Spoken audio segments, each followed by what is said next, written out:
Attention, cette émission présente des éléments choquants qui peuvent heurter votre sensibilité. Dans le monde des ténèbres, nos personnages seront amenés à commettre de sinistres actions. De plus, le sabbat étant une faction de vampires particulièrement inhumaine, il est déconseillé aux personnes sensibles de continuer le visionnage de cette vidéo. Nous rappelons qu'aucun acte commis par les personnages n'est cautionné dans la vraie vie, cela n'est qu'un jeu d'horreur personnel et nullement un exutoire aux pulsions malsaines. La joueuse de Lester étant absente le jour du tournage, elle sera incarnée par votre humble serviteur. Bon visionnage. Nous nous étions donc arrêtés, pour rappel, à la fin du rite de création. À la suite de ce dernier, la meute des régicides a été créée.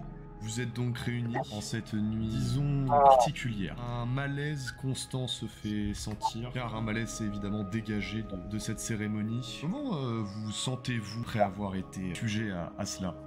Parce que c'est quand même pas une expérience commune, surtout pour les plus humains d'entre vous. On va commencer par Julie, tiens. Comment je me sens? Bonne question, ça fait longtemps. Pas tant par le... Cette ruelle hors du temps et de l'espace. Pas beaucoup de sentiments, je devrais t'avouer. Oui, c'est vrai. Je suis en train de réfléchir sur ce qui s'est passé et les différentes interactions post-rituelles. Pour rappel, tu as discuté avec les différentes simis qui étaient ravis de faire une collaboration nécromanto-vicissituidesque. Et évidemment, dans les interactions, pour rappel, il y a eu la fameuse provocation en monomachie de Joseph Turch face à l'archevêque. Évidemment, c'est pas des interactions qui vous laissent de marbre. Sauf peut-être toi, Julie, qui a toujours une attitude silencieuse, analytique. Malone. Ouais, Malone, il a toujours eu un but, plus ou moins avoué à tous. Mais là, maintenant, il a un moyen d'arriver à ses fins. Et Malone, c'est un nouvel homme. Ouais. On peut dire que la rencontre avec Tarkus... Ouais. Malone, il est changé. Malone, il a des objectifs beaucoup plus concrets que jamais. Malone, il va essayer d'être un bon militaire pour faire ses preuves, autant que possible. Et ce, malgré son caractère. On peut dire que la chose qu'il attend principalement, peut-être même la seule chose qu'il attend dans ce bas monde, c'est que Tarkus le recontacte. Ah oui, clairement. Maximilien, on va terminer par toi. Vis-à-vis de tout ça, comme d'habitude, j'ai envie de dire, tous ces événements sont bien au-dessous de moi. Ce serait presque de l'excitation, en fait, vis-à-vis de ce qui va se passer, que ce soit la monomachie ou tout simplement la croisade. La politique, voir des gens qui se salissent les mains, c'est ça que je trouve être le principal, et j'espère que ça pourrait peut-être inspirer les bonnes personnes. Ouais, je me permets de préciser, même si effectivement la discussion était, on va dire, courtoise, cérémonielle, tout le monde, vous avez senti que vous étiez au milieu de tueurs. C'est-à-dire que du sang sur les mains, c'est évident, tout le monde en a. Voilà. N'importe quelle personne avec qui vous avez interagi a du sang sur les mains. Il a commis des actes dont vous n'avez pas la teneur, et sûrement heureusement. Je suppose, Maximilienne, que ça t'excite de te retrouver au milieu de tous ces gens qui ont sali leurs mains comme toi tu as hâte de le faire. Ouais. Finalement, enlever des vies, c'est désormais ton quotidien. Oui, non, puis au-delà d'enlever des vies, c'est encore une fois, c'est la violence. C'est la chose qui rassemble tout le monde, les humains comme les Kainites, les animaux comme les mythologies qu'on peut trouver, et ceux dans toutes les cultures. C'est universel. Oh oui, c'est où vous sortez et avoir toutes ces pensées en tête, chacun réfléchissant sur son idéal. Vous allez être un peu interrompu dans vos pensées en voyant Lester qui est au téléphone, en train de discuter avec différents contacts. Elle est en train de trouver un endroit pour la nuit, un potentiel d'aubaine, de meute, vous devez rechercher. En effet, vous pouvez retourner auprès de vos sires, de vos dames, mais je pense en particulier à certaines personnes dont Malone.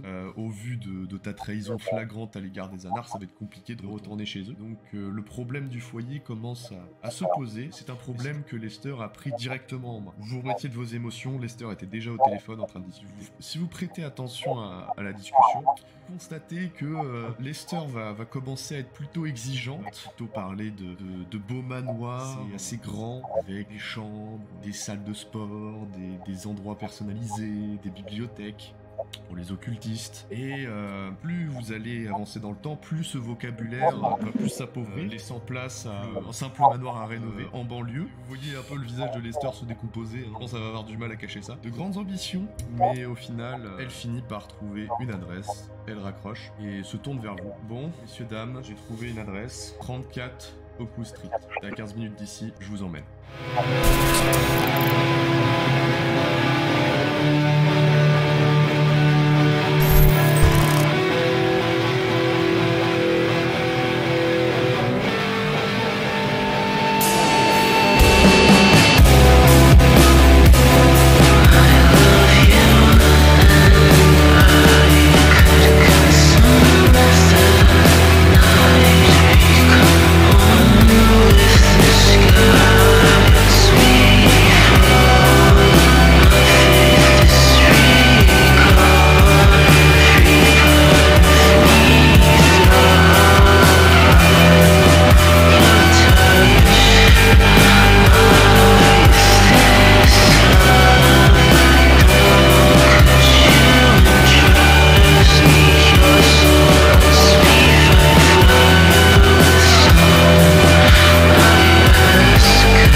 Nous sommes donc revenus dans le monde des ténèbres. Vous allez donc, si ça vous tente, hein, monter dans la voiture de Lester. Mais t'as refait la carte aussi. Oui, d'ailleurs j'en profite pour marquer le point. Vous voyez que c'est assez loin. On est près du domaine de Linda. Donc 34 Oakwood Street, une adresse complètement fictive. Vous allez faire un trajet qui va durer assez longtemps. Vous installez dans la voiture. Et alors que le paysage de Dublin défile devant vos yeux, si vous regardez du côté de la fenêtre, vous allez tous vous retrouver, je pense... Après, ce sera à vous de confirmer, mais dans une certaine tension, il y en a au sein de la meute. Lester est évidemment à la place de la conductrice, il n'y a pas de débat là-dessus. Qui est à côté d'elle? Moi. Ok. Je suis toujours passager. Ok. Ça va pas être tendu devant. Ça va pas du tout être tendu, c'est merveilleux. Je vais prendre une remarque avant de monter du style je préférerais que tu ne montes pas, Maximilien. Je préférerais que tu sois à l'arrière. Je préférerais que tu essaies de m'en empêcher. Et là-dessus, je m'installe. Au cas où tu ne l'aurais pas remarqué, c'est moi qui dispose du véhicule. Donc, c'est moi qui choisis, non? Non. Tu veux que je réponde d'autres? Non, mais c'est bien simple. C'est bien simple. C'est vous demandez à Max où est la négociation, il vous répondra où est le rapport de force. C'est vrai. Non, mais ok. Pas de rapport de force, pas de négociation. Bah, sachant qu'elle peut pas trop t'imposer de rapport de force, j'accepte. Bon, elle a bien réussi à me faire flipper. Hein. Si elle veut, elle peut recommencer. Ouais. Parce que là, je retournerai dormir chez maman. Mais je pense pour quelque chose aussi anodin que céder la place passager, bon, je pense pas que va non plus partir en vrille pour ça. Rien de voir. Du coup, Julie Malone, vous êtes à l'arrière. La place de gauche et place de droite, ça va pas être très important. Non. On s'en bat les couilles. On s'en bat bien les couilles. Et donc, vous avez un petit moment entre vous pour échanger, discuter de ce qui pourrait potentiellement se passer, peut-être obtenir des informations sur ce que vous avez chacun glané de votre côté, ou peut-être en fait la destination qui est à 15 minutes, ce qui semble assez long. C'est à vous de voir si vous souhaitez discuter, sinon je peux directement passer à la... Et chef, désolé de vous couper la parole tous les deux là, mais t'as quoi comme plan pour la suite? Pour l'instant, je dois admettre que je tâtonne à peu près autant que vous. En attendant les instructions ou même cette monomachie, je dirais que c'est l'occasion de se préparer à ce qui vient. Et par se préparer, j'entends faire tout ce que vous jugerez nécessaire pour le moment venu partir à la guerre. La guerre à qui? À la Camarilla? La Camarilla, d'autres gars du sabbat, les infernalistes, tout ce qui te fera plaisir. L'important, c'est la guerre. Ah, c'est ce qui me ferait plaisir. Ça viendra en temps et en heure. Je sais. J'attends. J'ai arrêté d'être impatient. Avec un peu de chance, on n'attendra pas trop longtemps. Et si la hiérarchie nous fait trop attendre, eh bien on prendra des initiatives. Après tout, c'est la liberté du sabbat. C'est vrai. Après tout, si des nouveau-nés il y a bien longtemps n'avaient pas pris certaines initiatives, certains clans auraient encore leur antédiluvien. C'est juste. C'est rigolo que ce soit le chef qui nous dise de cogner de la hiérarchie. Ah, mais... Lester va simplement répondre, s'il y a hiérarchie, elle doit tout de même être respectée. La liberté doit s'associer à la loyauté. Sinon, ce serait le chaos et nous serions des anarches. Je suis loyal à notre meute parce que vous êtes ma famille. Je suis loyal à Max parce que... pour plein de raisons. Parce qu'il sait ce qu'il fait. Je suis loyal au sabbat parce qu'il m'offre ce que j'ai cherché depuis que j'étais transformé. Mais la loyauté, ça a un prix. Je suis pas loyal envers tout et n'importe quoi. C'est pas parce qu'il y a un connard qui a estampillé sabbatique que je vais devoir lui sucer la queue. Malone, juste garde ça dans un coin de ton esprit. Si jamais nous avons des interactions avec d'autres sabbatiques, évite de parler s'il te plaît. Les opinions de ce genre-là, on s'en passera bien. Et de toute façon, nous sommes les plus récents, donc évitons de faire de trop de vagues. Ouais, c'est bon. Je vous laisserai sucer les bites. Là, elle va faire toujours aussi poétique. Désolé si cette transcription YouTube passe à moins de 18 à cause de moi. C'est déjà en plus 18, hein. Il n'y a même pas de monétisé ou quoi que ce soit, hein. C'est déjà mort, hein, les gars. Alors que je crois qu'il y a même des vidéos sur 40K qui sont monétisées, donc en vrai il y a peut-être moyen, hein. On sait pas. Parce que 40K ça dépend comme univers. Ah, c'est quand même gore. Ouais, ça dépend des thèmes abordés. Ouais, mais Si tu parles d'inquisition, oui, tout de suite, ça va être chaud. Ouais, je sais pas, faudrait voir. De toute façon, je connais pas assez l'algorithme de vie. On verra. Si vous avez des réponses, mettez-les dans les commentaires. C'est abonne-toi, mais la cloche. La suite va vous surprendre. Probablement, oui. Le dernier canal va vous étonner. Si nous on sait pas ce qu'on fait, vous pouvez être sûr que les viewers ils sauront pas. Oui, c'est sûr. Bref, après que ce quatrième mur ait été brisé, ce qui n'est évidemment pas un événement canonique. Ah bon? Contrairement aux répliques d'Esteban, qui est le seul à avoir le droit. Il a tout capté, ouais. Contrairement à la réplique d'Esteban qui, elles, sont canoniques. Ce qui fait que vous ne comprenez littéralement rien. Vous dites, c'est quoi cet ado de merde qui se prend pour Deadpool? Mais voilà. Dans votre perception, vous êtes bien dans la réalité. Hein. Mais tout ceci sera évidemment pas canonique. Vous êtes tous natifs de Dublin, si je dis pas de bêtises. Donc, Oh non, mais Non. prenez la vie. Personne. oui, si vous avez un petit jet en expérience de la rue, Ok. Par contre, oui. vous pouvez un petit peu avoir des informations. Tu peux aller sur le reste de la rue? Ouais. Astuce expérience de la rue, tout à fait. Ah, ça fait 4 succès. Ah oui. Donc Maximilian, 4 succès. 4 succès, bon. Très bien, c'est très bien. Vous reconnaissez le quartier de Ballymoon, je ne sais pas si je prononce bien, voilà. Un quartier vraiment pas top. Un quartier proche de l'aéroport. Donc en général, les quartiers proches des aéroports, c'est pas non plus les meilleurs quartiers. Vous passez par une nationale qui va dévier sur un petit sentier assez discret. Et puis encore un autre qui vous fait quand même comprendre que c'est un endroit assez lointain et qui aura pour avantage d'être plutôt bien caché. Ça, quand même, c'est un très très bon avantage. En plus d'être à côté de l'aéroport, qui permettra, en cas de gros danger, de partir de la ville. Mais bon, ça vous éloigne quand même beaucoup. Ce qu'il faut retenir, c'est que c'est un endroit très éloigné et qu'il vous faudra impérativement une voiture pour vous y rendre. Sauf si vous avez envie de vous taper un bon temps de marche. Je sais pas combien exactement, mais on est sur du 3-4 heures, hein, je pense. Après, si vous avez des questions, hein, vous pouvez approfondir sur le quartier, sur le lieu. En voiture, on croise des personnes ou pas? Enfin, du coup, la nuit, là. Pas tellement. Quelques-unes. Non, quoique, non, vous voyez personne. Personne, genre... c'est désert. Ok, personne ne traîne la nuit. Merde. De toute façon, toi, Julie, tu vois un coin, il est joli, hein. Voilà, c'est tout. Hein. Tu vois un coin, il est sympa. Hein. Ça me rappelle la maison. Ouais, voilà, c'est ce genre de truc que t'as, hein. Y a pas de...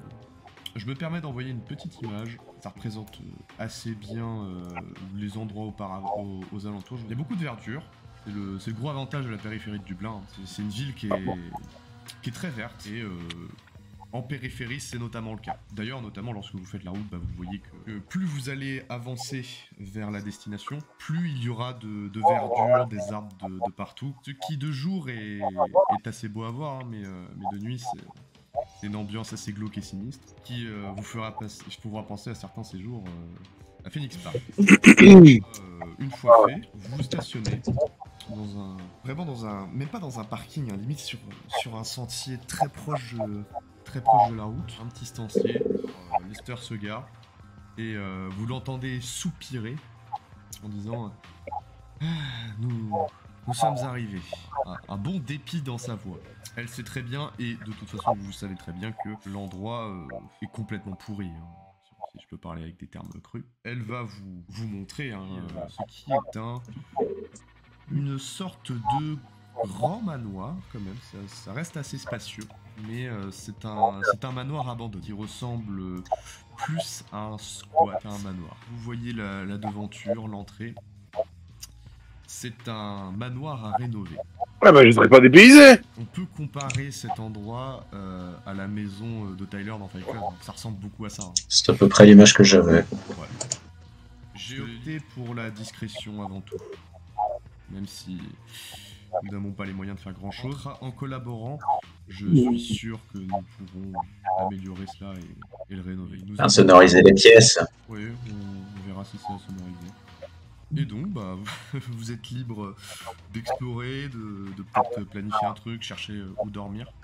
Je vais aller inspecter la baraque en cherchant le sous-sol. Il y a un sous-sol. Tu le trouves assez facile. Petit, grand, inondé, combien de rats? Pour la blague, j'aurais bien dit qu'il était inondé, mais dans Fight Club. Non, c'est une cave que tu peux retrouver en urbex et en film d'horreur. Voilà, ce genre de cave sombre, avantage, encore une fois, et la discrétion. Même si c'est glauque. Niveau fantôme, il y a quoi dans le coin? Ah, c'est une question intéressante. Tu peux faire un petit jet hein, pour utiliser des disciplines. Tu n'as rien à dépenser. Ça va être un jet de perception, intuition, difficulté 5. Eh ben, c'est pas dégueu. Ça me fait 3 réussites. Ouais, ce qui est un bon score, tu parviens à percer le voile, tu utilises ta vision surnaturelle, tu vois passer quelques silhouettes bleutées, bleuâtres, qui vont déambuler et qui vont sortir un peu comme voler un peu aux alentours. Et les fantômes semblent ne pas t'avoir repéré. Tu en vois 3. Ok. 3 fantômes. 3 fantômes qui ont pas l'air agressifs. Tu sais pas. C'est juste qu'ils ont déambulé. Ils sont en train de déambuler, tu les observes. C'est le moment de... voilà, si tu veux aller plus loin, voilà, tu peux aller plus loin. Ou si tu préfères t'arrêter. Je vais regarder à quoi il ressemble. Fais-moi un jet d'intelligence intelligence pure. Intelligence pure, difficulté 6. Ouais, difficile. 7. Difficulté 6. Ça fait 3 réussites. Les fantômes n'aiment pas être dérangés. Mais s'ils sont dérangés, ils peuvent vraiment te nuire. C'est dangereux un fantôme. Ok, bah je vais pas aller... C'est pour ça que je t'ai précisé que pour l'instant ils t'ont pas encore vu. C'est qu'ils peuvent être agressifs. C'est pas des créatures que tu peux contrôler déjà. Et c'est pas des créatures que tu connais bien. Tu connais vite fait, tu es capable de les percevoir heureusement, mais les apprivoiser c'est une toute autre chose que tu ne maîtrises pas encore. Il faut un peu du paldium pour pouvoir faire des palsphères. Il faut un peu du paldium pour pouvoir faire des palsphères. J'ai pas la ref. C'est pas World, le nouveau Pokémon-like, là. Où les Pokémon essayent de te buter, littéralement. Ah bah c'est ça, hein. De toute façon les fantômes, c'est dangereux. Hein. Oui. Oui. C'est pas pour rien que être hanté, c'est pas non plus... C'est un handicap à 4 points. Hein. Je dis rien. Je sais. je sais. Hein c'est bien en plus, si tu vas pouvoir leur ramener de la compagnie. À 2, c'est mieux. Voilà. Tiens d'ailleurs, pendant ce temps, vous faites quoi tous les deux? J'essaie de trouver un plumard. Ouais, tu trouves un plumard, assez facilement. Et j'aime bien imaginer que ce soit le lit vraiment du manoir de Fight Club, c'est vraiment... la porte, quand tu l'ouvres, elle grince à mort. Quand tu mets les pieds sur le plancher, ça grince encore plus, ça craquelle. J'ai l'impression que tu vas passer au travers. T'as l'impression que tu vas passer au travers. Tu vois un lit qui va être caché des rayons du soleil. Et c'est vraiment un lit... Il n'y a même pas, tu sais, il y a pas de coussin, il n'y a pas d'oreiller, il y a pas... T'as quand même dormi dans un sous-sol avec des anarques, donc bon, toi, tout ce qui va être problème de confort, ça va pas non plus... Non. Il y avait des lits de camp chez les anarches. Ah oui, complètement. Oui, c'était le zoo, hein. Les anarques, c'est le zoo. Hein. Donc, à ce point-là, il n'y a pas de souci. Mais bon. C'est pas non plus les très bons lits... Je sais pas si tu as déjà dormi chez Lester, mais voilà, c'est pas la même qualité. Hein. Oui, je me doute bien. Mais ça me va, moi. Je me jette sur le lien de là, moi. Ouais, je traîne dehors, je fais le tour de la maison, j'essaie de voir s'il y a de la... J'essaie de voir s'il y a de l'activité, en fait, même chercher de l'activité animale ou quoi que ce soit autour de la maison. S'il y a des traces de passage, parce que comme tu dis, cet endroit, ça pourrait être un squat, donc je me dis, il y a de grandes chances pour que ce soit trop loin de toute civilisation, entre guillemets, pour que les gens soient venus s'installer là-bas. Mais je ne parie pas sur des peut-être, donc j'aimerais bien savoir s'il y a eu de l'activité ou s'il y a des gens qui viennent régulièrement, ne serait-ce que des explorateurs urbains. Parce que ça a beau être discret, c'est en général ce genre de lieux qui sont recherchés. Ouais. Alors, il me semble, en regardant ta fiche, que tu n'es pas un fin limier non plus. Ah non, puis je suis un citadin. Là, la campagne, c'est relativement nouveau pour moi. Ça va être difficile. Très difficile, je vais pas te mentir. Ouais, mais ça, je le sais pas forcément, hein. C'est juste son premier réflexe, c'est ça, même si... Je te préviens, les résultats vont pas être probants, même si tu réussis. Hein, Oui, y a pas de souci, mais c'est ce que je fais. Parce que du coup, tu vas juste faire un test de perception pure, puisque tu n'as pas survie. Ni animaux, d'ailleurs. Perception flat. Bah là, si c'est difficulté 6, j'ai un succès. Et petites traces... Je sais pas si c'est des pas ou si c'est des pattes d'animaux au niveau du jardin, parce que il y a tout un jardin, une verdure qui entoure le lieu. Et après plusieurs minutes, voire peut-être même une heure, tu tombes sur des traces un peu partout. Ça ressemble à plus des traces d'animaux que d'humains, mais franchement, t'en as aucune idée, parce qu'en plus, t'as déjà fréquenté des vampires qui avaient la capacité de se métamorphoser. Donc, avec tout ce truc-là, ouais, tu vois ça, ok, et tu peux en tirer la déduction que tu veux, t'as juste trouvé des traces de pas. Ouais, je sais pas. Je le garderai dans un coin de ma tête, mais je pars du principe que s'il y a rien de plus probant, c'est que quelque part il y a rien. Après tout, c'est inenvisageable que je me sois foiré sur ce coup-là, voyons. Je sais ce que je fais, voyons. Et puis la verdure est très jolie aussi, hein. Ça attire l'œil. C'est joli. Ah, c'est joli. Ah, il y a des traces de pas. Ah, c'est joli, c'est joli. Résumé de l'enquête. Revenons à Julie. Après avoir percé le voile et t'être souvenu que les fantômes étaient des créatures inhospitalières et que tu ne maîtrisais pas totalement. Ça pourrait peut-être faire l'objet d'une discussion avec Narcisse. Tu finis par te concentrer, relâcher cette énergie psychique que tu as canalisée et rouvrir les yeux pour constater dans la cave un nouveau vide. Le même endroit que tu as visionné avant d'activer ta discipline. Je vais aller faire le tour de la maison. Combien il y a de pièces, qu'il y a des étages et autres. Très bien. Tu remontes les escaliers jusqu'à arriver au niveau de l'entrée. Tu entends un grincement. Tu vois la porte qui s'ouvre. Maximilian en sort. Bah, je rentre dans la maison, quoi. Oui. Charmant accueil. Qu'est-ce qui s'est passé? Rien, j'ai fait le tour par l'extérieur. Des informations à nous divulguer. Des traces d'animaux. Ça fera le petit-déj. J'ai réussi à détecter trois esprits. Peut-être un peu plus. J'en sais rien. Ça dépend. Si on a une tête à claque, oui. Si on les dérange aussi. Ça n'a aucun intérêt. Enfin, c'est bien de savoir que c'est là, j'imagine. Chacun voit lundi à sa porte. Et est-ce qu'il y a des escaliers? Il y a un escalier montant. Bah, je vais voir l'étage. Lequel va descendre Lester. Alors, mais ça fait exprès. J'ai glissé, chef. Après, si tu veux descendre, blague à part, hein, si tu veux descendre, pas de soucis, tu peux y aller aussi. Ah non, moi je reste dans mon plumard, tant que personne ne m'emmerde. Oh, ok, ça me passe. Lester dit, bon, si vous avez fini de faire fouiller? Ça date de quand, cet endroit? J'en ai aucune idée. Ce que je sais, c'est que il nous faut un repère. J'en ai trouvé un. Si t'as une meilleure idée, si t'as un meilleur plan, libre à toi de le trouver. Absolument pas, mais ça veut dire que t'abandonnes ton centre-ville, ton meublé du centre-ville? J'ai trouvé un domaine pour la meute. Et naturellement, nous sommes en droit de nous attendre à ce qu'en tant que membre de la meute, tu sois régulièrement dans ce domaine. Mes affaires ne te regardent pas, Maximilian. Je fais ce que je veux. Tu l'as très bien dit. La liberté est à nous. Et tu l'as très bien dit, la loyauté c'est important. Certes, mais j'ai la liberté d'être loyal. Ou non. Et de toute façon, tu en fais ce que tu veux de ce havre. Il est collectif. Si tu veux le financer, m'aider à le rénover, ce sera avec plaisir. Le jour où tu trouveras des revenus. Je vais recommencer à prendre des contrats, si ça te fait plaisir.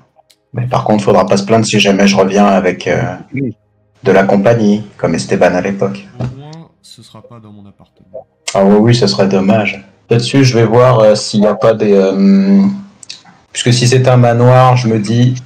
S'il est suffisamment vieux, on va peut-être trouver des entrées de service, des couloirs comme ça qui étaient prévus pour éventuellement des domestiques, qui peuvent être bien pratiques pour se planquer ou s'esquiver. Tu vas faire ça, et tu vas sentir quelqu'un qui te tapote derrière toi. Tu te retournes, y a personne. Absolument. Y a rien. Et ça recommence.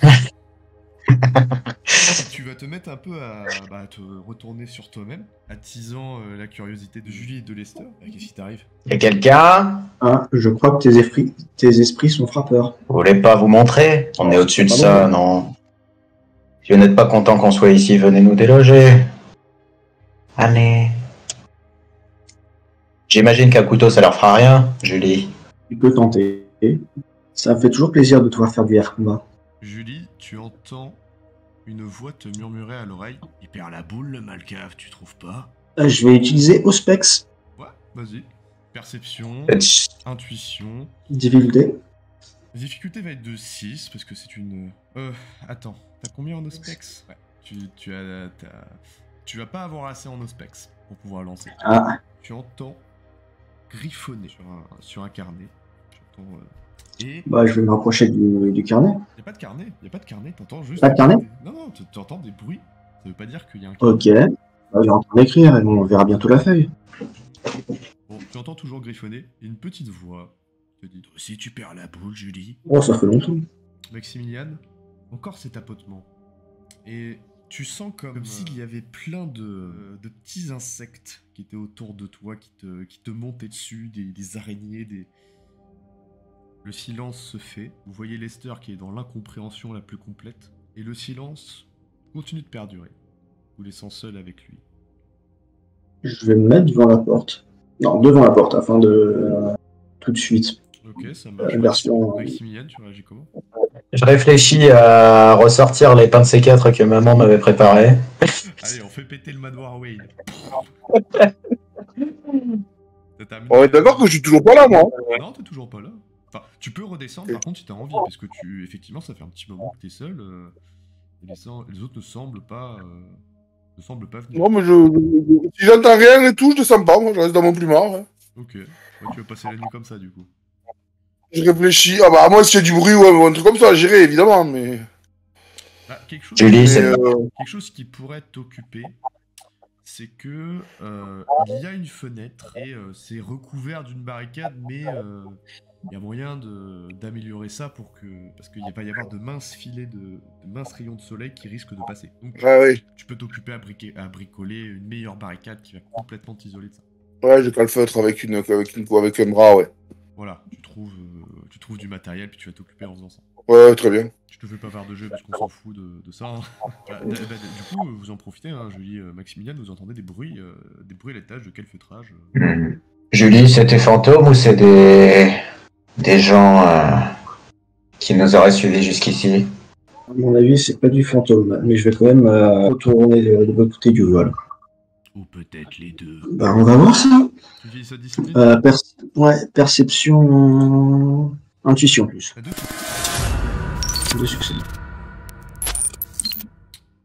Tu actives ta vision, tu concentres ton énergie dans ta perception globalement. Tu ne vois rien. Il n'y a pas de fantôme bleuâtre. Tu regardes vraiment, tu fais attention, tu restes quand même assez attentive à tout ce qui se passe.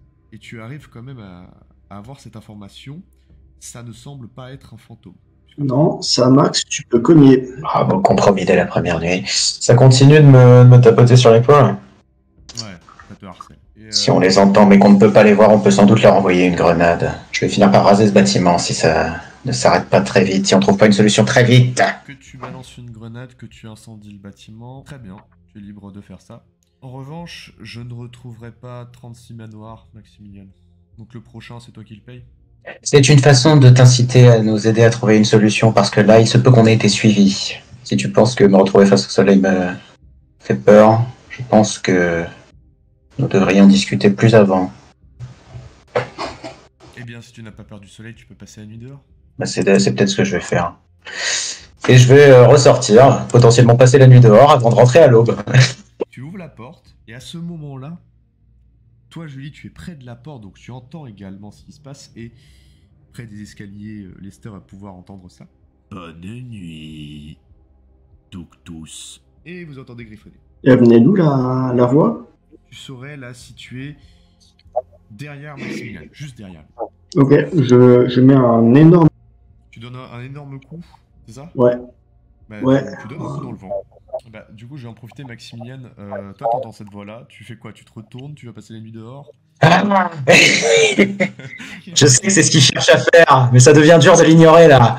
Ouais. Sachant que Lester va réagir et dire: c'était quoi, ça? Ce dont je te parle depuis un quart d'heure. Est-ce que t'es sûr que c'est pas un de tes pouvoirs, ça? Mes pouvoirs?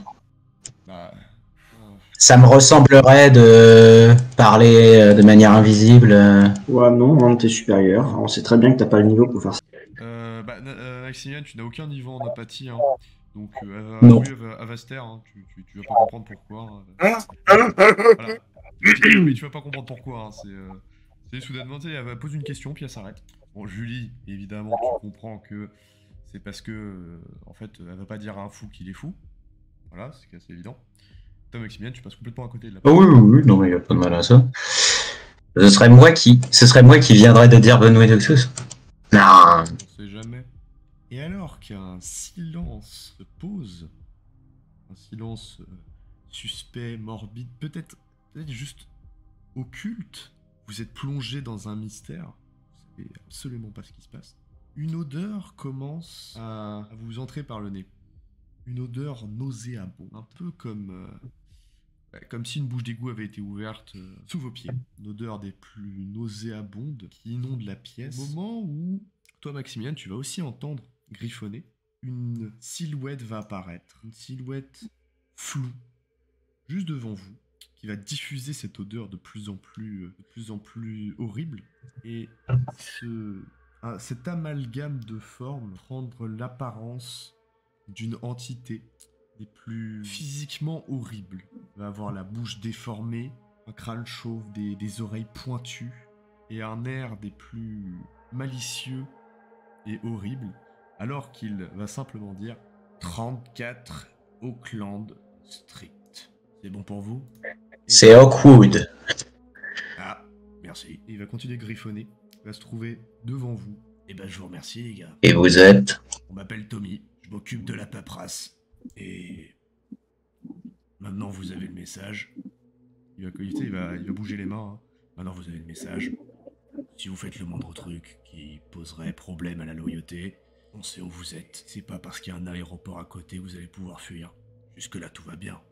On se comprend. Mais allons, si vous vouliez notre loyauté, il suffisait de la demander, Tommy. Peut-être bien que oui, peut-être bien que non. Vous êtes nouveau. Vous vous pliez aux règles. Et si vous les respectez suffisamment, vous pouvez faire ce que vous voulez. Donc, va les jeunes.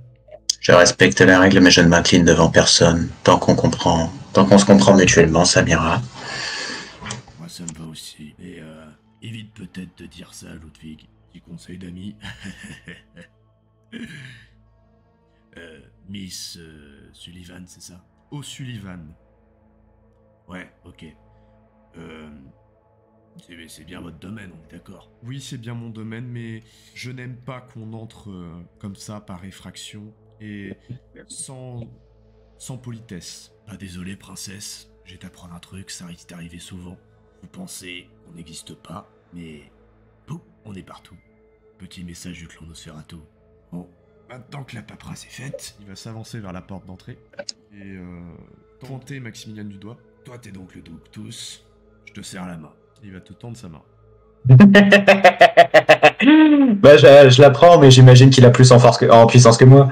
Ah, non, il va te faire une poignée de main des plus cordiales. Je serre un peu plus que ce qu'il faudrait, mais je cherche pas à écraser non plus. Ouais, une poignée de main ferme. Voilà. Qui va être réciproque. Vous avez tous les deux une poigne ferme et puissante. Peut-être que ça t'étonne, Maximilien, puisque c'est quand même un petit gabarit. Petit vampire, Yeah. un peu chétif, qui a une poigne assez puissante, qui rivaliserait avec la tienne. C'est ça que tu ressens de cet échange. Et vous aspirez à faire autre chose en dehors de la paperasse? Ça dépend, t'es prêt à payer pour cette info? Pas vraiment. C'est ta réponse. Si vous êtes prêts, les gars, à payer tout ce que vous voulez comme info, je peux vous livrer tout ce que vous voulez comme info. C'est comme ça que ça marche. Et niveau paiement, tu veux quoi? Et bah, d'autres infos, d'autres services, ça dépend du marché. Ça va beaucoup dépendre de l'individu. J'ai pas vu votre merde là qui vous sert de domaine. Vous avez besoin de thunes. Qu'est-ce que tu proposes? Bah, faut vous en fournir. Ok, bien noté. Bah, si on aura besoin de... D'un petit service en échange, y a pas de souci, mon gars. Bah alors ça tombe On sait où bien. trouver. Ok. Bah, non, on sait pas où trouver. Ah, c'est con. C'est vrai, ça. Je lis pas mes adresses. On sait où trouver Scott. Vous inquiétez Ça pas. suffira bien. Vous inquiétez pas, les jeunes. Si vous avez besoin de moi, vous me verrez. Je suis là. Quand il y a besoin que je suis, le reste du temps, ça vous regarde pas. Du coup, vous voulez gagner un peu de thunes, c'est ça? Y a pas de souci, les gars. Y a un de mes potes qui devrait débarquer d'ici demain. Il va vous proposer un service, si vous l'acceptez. Voilà, je dis ça, je dis rien. Je vous souhaite une bonne soirée, les jeunes. Et puis, bah, à plus. Attends, c'est quand? Ouais, bah, la semaine prochaine pour le Ritus. Soyez présents, les gars, sinon... ça va pas le faire pour votre image. Puis de toute façon, vous avez tous envie de voir l'archevêque se faire dévorer. L'image et l'échange contre paiement. Ça ressemble de plus en plus à la Tour d'Ivoire, ici. Écoute, je te conseillerais pas de te parler comme ça, secte, parce que déjà, on est quand même une super organisation. On est un peu au-dessus d'eux. Après, j'ai de très bons amis, tu sais, hein, de la Côte d'Ivoire, c'est pas le problème, hein, mais c'est pas hyper cool de nous comparer à eux, parce que on n'est pas des pantins, des antédiluviens. À l'avenir, tu nous rendras ce service. Moi, j'ai laissé un petit indice, mais vous pensez que c'est qui va gagner entre les deux, là? T'es prêt à parier? Bah, pourquoi pas? Qui c'est qui va se faire buter entre les deux, à votre avis? Un archevêque sans discipline ou un... Ou un Lasombra très puissant qui a toutes ses disciplines. Il est très puissant? Ah bah, ouais, ça pourrait être puissant, putain. Il est fort, le boug. Et considérez cette info comme gratuite, hein. Je suis quand même un bon payeur. Non, les gars, si vous pensez que le combat va être facile, vous mettez un doigt dans l'œil, hein. Ça va être une boucherie, dans un camp comme dans l'autre. Moi, j'ai mis ma pièce sur un des deux. Vous pouvez faire de même si vous voulez. Bon, alors, les gars, vous avez un choix définitif ou vous y réfléchirez? Si vous y réfléchissez, moi, je me casse, hein. Je vais pas attendre toute la nuit. On gagnera le plus fort, j'imagine. Même si je persiste à croire que ne pas tout donner contre un adversaire, c'est lui faire offense. Une belle réponse de Normand. Ok. Et du coup, des boujoux, bonne soirée, Madame O'Sullivan. Au plaisir. Et il va faire un petit signe avant de sortir. Il va marcher et petit à petit, vous allez voir son image de plus en plus se tordre et se fondre un peu avec le décor environnant jusqu'à totalement disparaître. Vous venez de rencontrer Tommy, le Nosferatu. Au moins, c'était pas la Tour d'Ivoire. On restera ici. Bon, petite question. Vous avez besoin de quoi? Besoin? Il y a un glandu qui va débarquer demain pour nous proposer un marché. Si j'ai bien compris, c'était de l'argent qu'on nous proposait. C'était pas ce dont on avait besoin. Ça peut changer. En tout cas, ça ne me plaît pas du tout qu'on utilise mon endroit pour autant être intrusif. Moi, non plus. Et bon, on va commencer par acheter une sonnette. Et une porte qui ferme. À l'avenir, ouais. Elle va en profiter pour regarder et dire le soleil va bientôt se lever. Je pense qu'on devrait aller trouver de quoi dormir. Moi, c'est bon. Ouais, ça va, hein, les gars. Toi, t'as terminé, t'as fait ton petit truc, hop, t'as ta chambre. Limite, t'es en train de dormir pendant que les autres... Enfin, limite, même si t'as envie, hein, tu sais, tu peux aussi dormir pendant ce temps, il se passe... Mais je vais descendre en leur disant que j'ai fini ma piole.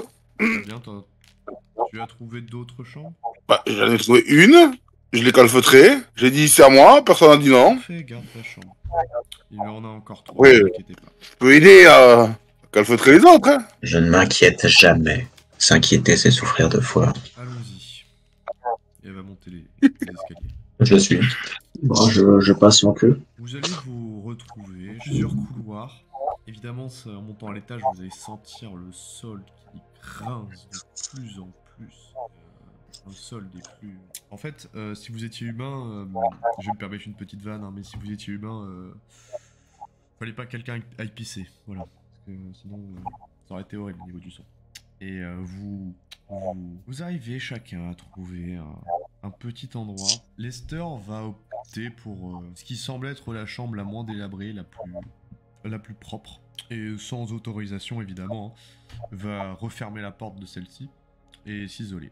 Vous laissant Julie et Maximilian 2 autres chambres qui sont à peu près du même acabit. Des chambres dont celle, disons que vous allez tous les deux faire votre choix, on va pas non plus épiloguer là-dessus. La chambre de Maximilian va avoir un tout petit souci même souci que toi, Malone, hein, de faille dans la barricade. Voilà, de faille dans la barricade que Malone va régler, voilà. Vous laissant donc l'opportunité de passer votre première nuit dans un refuge plus proche d'un squat que d'un réel refuge.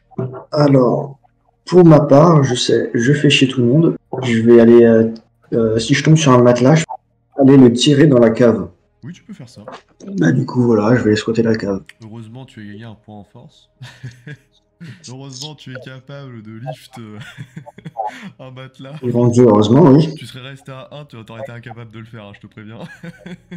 Bah, elle aurait dépensé un point de sang et elle aurait eu 2 pour la nuit. Ouais, voilà, c'est ça.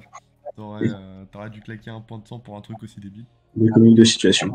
Ça va être tout à fait possible de dormir dans la cave. Tu vas descendre, vous allez tous entendre grincer. Et tu vas t'isoler dans cette cave. Encore une fois, l'odeur est ragoûtante. Hein. On est plus proche d'une odeur d'os que d'une odeur de puanteur quelconque, de moisissure.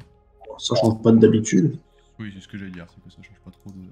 Tu te sens, ouais, peut-être un peu plus chez toi. Vous allez donc chacun refermer les yeux après cette à la fois longue mais à la fois courte nuit, car elle a été très chargée. Et vous allez enfin, après des péripéties, vous plonger dans un repos des plus mérités. Vous allez fermer les yeux, laisser les ténèbres vous envahir et revenir à votre état originel, à savoir l'état de cadavre. Vous allez chacun plonger dans vos propres abysses. Ce que je dis, tu vas me faire un petit jet de volonté. Volonté totale. Évidemment, je ne peux pas claquer de... De volonté pour faire un jet de volonté, bah non. 7, 9, c'est... Oui, il va rien se passer. Malone, tu vas aussi faire un jet de volonté, pareil, difficulté 7. C'est vrai. Disons que tu vas sentir quelques picotements. En fait, tu vas ressentir exactement ce qu'a ressenti Maximilian lorsque le Nosferatu était proche de lui. Les petits picotements, l'impression d'avoir des insectes un peu partout. Cette sensation désagréable, mais qui néanmoins ne va pas perturber ton sommeil. Tu vas quand même sentir ça. Au réveil, tu vas ouvrir les yeux, constater que cette petite gêne, tourment... Ouais, me dire que c'était un rêve, limite. Même pas un rêve, parce que disons que c'est une simulation de ta propre mort à chaque fois que tu vas dormir. Et tu vas, par la puissance du sang, te lever. Et à ce moment-là, tu vas sentir que tu avais quand même des picotements et tu vas peut-être esquisser quelques petits gestes du bras pour faire un peu partir ces insectes qui ne sont pas présents sur toi. Ok. Idem pour Maximilian, Lester. Vous allez chacun vous réveiller et me dépenser, évidemment, un point de sang. Alors, 2 parce que je suis scarifié, moi. C'est ce que j'allais dire. Sauf pour toi. Bah vrai, tu le sais déjà, hein, donc c'est pour ça. Ouais, non, mais je préfère demander confirmation. Parce que là, ça commence à faire bas, mine de rien. T'as combien 2, si je dis pas de bêtises, ou 1, même. Ouais, je me souviens plus à quel point quand j'ai laissé ça arriver, mais... Tu n'as pas chassé. Bah, je vais pas te mentir, ça commence à remonter à loin. Donc, ouais, comme ça. Hein. Là, tu vas te réveiller direct. Direct, j'ai une maîtrise de soi, il n'y a pas de... Ah ouais. Bon bah c'est parti. Maîtrise de soi, c'est parti. C'est trop tard pour demander à rêver, tiens, parce qu'on parlait de... Tu sais, j'ai mon avantage de rêve prophétique, moi. Trop tard pour demander à avoir un rêve. C'est pas trop tard, tu peux demander un rêve. Ouais. On va passer en aparté pour préserver le RP perso et te permettre de vivre ça. À toutes, messieurs. Alors que tu es dans ta torpeur habituelle, où tu vas sentir l'âme partir, revenir à l'état de décomposition originelle, au moment où ce contrôle va être perdu, tu vas sembler un peu comme si tu commençais à avoir un rêve lucide. Tu vas commencer à saisir ce moment et avoir pleinement conscience jusqu'à pouvoir un peu disons avoir une forme, une sorte de corps dans un rêve. Voilà, tu vas pouvoir avoir une vision un peu plus astrale entre guillemets, même si c'est pas un pouvoir de soi, mais tu vas quand même sentir un peu ça. À côté de toi va se trouver Esteban. Tu peux interagir avec lui si tu veux. Lui, il va pas spécialement te parler. Et, chose assez étonnante, il va pas sembler te fuir. Ni même vouloir t'attaquer. Tu vois, il va être à côté de toi comme si, comme Malone serait à côté de toi, comme Julie serait à côté de toi. Voilà, sans qu'il y ait de tension spéciale. Le monde est petit. Ah, Et là, il va passer les mains devant tes yeux. Tu me vois ? Je lui attrape le poignet, j'essaie de le casser. Et ta main va passer au travers de son poignet. Un point pour vous, oui je te vois. Tu n'es pas dans une forme physique. Et il va te dire... Putain, j'ai essayé de te contacter un nombre de fois. Après être parti, au meilleur moment en plus. Attends, bouge pas. Et il va mettre ses doigts, il va lever son pouce et son auriculaire en forme de téléphone et le mettre au niveau de son oreille et dire ouais, on est d'accord, ouais, c'est bien ça, ouais. Et du coup, et là il va tendre la main, ouais voilà, c'est bien ça. Et il va retirer ce téléphone et tendre sa main en direction qui n'est pas tienne. Tu vas suivre cette direction qui t'indique. Et tu vas voir une personne, la perception d'aura en plus, je crois. Ah non. Et en plus, tu peux pas utiliser tes disciplines pendant la règle, c'est ballot. Tu vas voir ce qui semble être une silhouette d'homme. Il porte... il va s'avancer. Il porte une tenue qui ne semble pas être de cette époque. Ses yeux grisâtres ne vont pas avoir de signal. Regardez dans une direction fixe. Okay. Il va sembler un peu titubé et sembler chercher un repère à ton épaule. Et il va s'accrocher à ton épaule. Ce qui est étonnant parce que lui peut en fait interagir avec toi, mais toi tu peux pas interagir avec lui. Et au moment où tu constates cela, il va sembler te regarder. Et c'est là où tu arrives à constater qu'il n'y a toujours pas de signal en fait. Là, c'est un aveugle, clairement.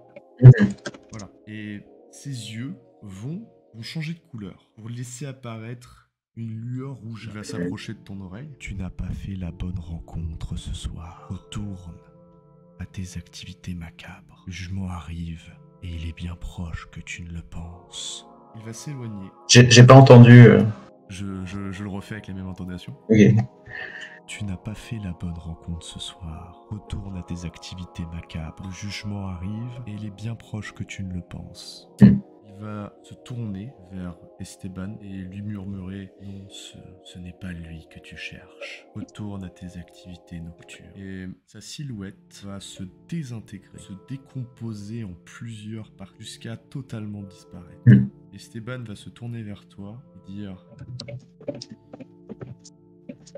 Je pense que c'est celui-ci qu'on cherche. » Aiden Midway. Wow, tu connais ce nom? Vous avez discuté avec Lester dans mon dos, elle me l'a dit. Hein? Visiblement, j'étais censé le trouver.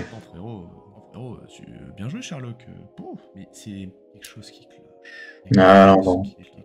Il va répéter cette phrase de plus en plus. Il y a quelque chose qui cloche, qui cloche, qui cloche. Et alors qu'il répète cela, il va sembler comme y avoir un bug, un peu comme un glitch. Et il va bugger, répéter, il y a quelque chose qui cloche, quelque chose qui cloche, jusqu'à peu à peu disparaître, tout comme Aiden a disparu.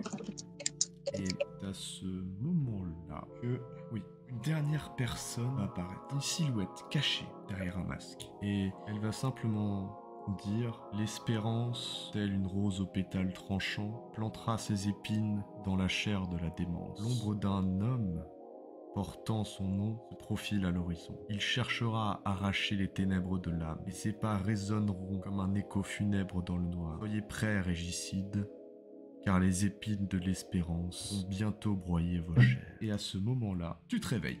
Chacun d'entre vous, vous réveillez. Eh bien, à vous de voir ce que vous faites en fait. Parce que je vais pas préciser de choses spéciales, hein, si ce n'est les points de sang qui vont être dépensés, les points d'humanité. Moi j'ai un jet de maîtrise de soi, si j'ai bien compris. Oui, c'est vrai que t'as un jet de maîtrise de soi à faire, merci de me le rappeler. Y a pas de quoi, c'est de bonne guerre. Avantage. Bon bah une réussite. Voilà. En plus ça complique pas le scénario parce que... Oui. Check un peu à vous tous vos points. Ouais, du coup, Malone, tu as commencé à sentir que la fin... Oui. Sachant qu'en Ulysse, c'est bon. De toute manière, je vais aller chasser dès que je me réveille.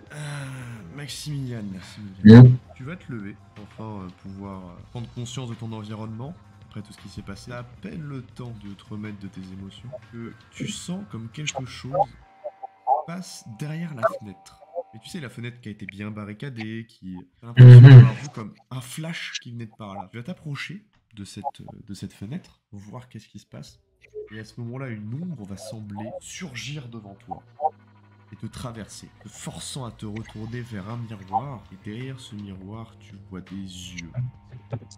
Tu vois une version complètement déformée de toi-même.